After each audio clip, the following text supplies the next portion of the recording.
Hello বন্ধুরা, আজকে আমরা এমন একটি গল্প শুনতে চলেছি যে গল্প শুনলে আপনারা হয়তো অবাক হয়ে যেতে পারেন যে জীবনে বেঁচে থাকার জন্য কি কি লড়াই করতে হয়। 1972 সালে 13ই অক্টোবর উরুগুয়ের একটি বিমান আকাশে ওড়ে, কিন্তু তা কখনো গন্তব্যে পৌঁছয়নি। অ্যান্ডিজ পর্বতমালার বরফে ঢাকা শিখরে ঘটে যায় এক ভয়াবহ দুর্ঘটনা, যা পরিণত হয় এক অবিশ্বাস্য বেঁচে থাকার লড়াইয়ে। তো চলুন বন্ধুরা, দেখে আসি আজকের ধুনিয়াগড় টিভিতে।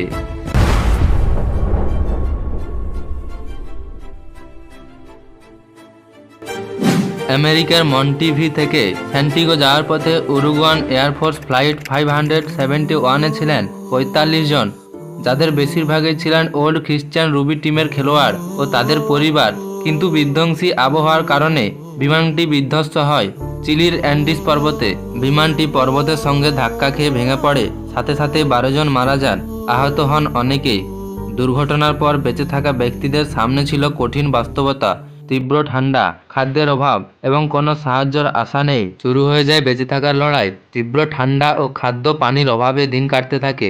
কিছুদিন পর পরিস্থিতি এতটাই খারাপ হয় যে তারা একটি ভয়ঙ্কর সিদ্ধান্ত নিতে বাধ্য হয়, নিজেদের মৃত সঙ্গীদের দেহ খেয়ে বেঁচে থাকা।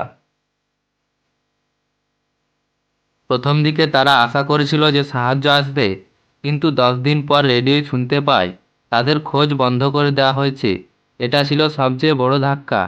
যে মানুষগুলোর একটু হলেও বেঁচে থাকার আশা ছিল, সেটাও এখন মিশতে বসেছে।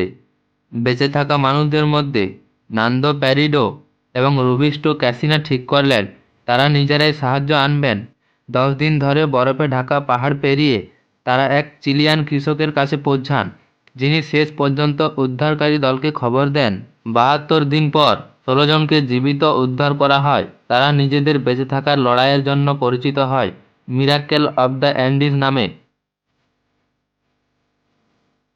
তো বন্ধুরা, আপনি যখনই বিপদে পড়েন কখনোই হাল ছেড়ে দেবেন না।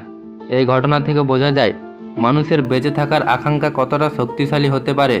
এই অবিশ্বাস্য কাহিনী নিয়ে লেখা হয়েছে বই, নির্মিত হয়েছে সিনেমাও। আপনি কি এই ঘটনা সম্পর্কে আগে জানতেন? কমেন্ট করে জানান। তো বন্ধুরা, আপনারা যদি আমার চ্যানেলে নতুন হয়ে থাকেন এবং এই ধরনের ভিডিও পেতে চান, তাহলে আমার চ্যানেলটিকে সাবস্ক্রাইব করে দিন। ধন্যবাদ।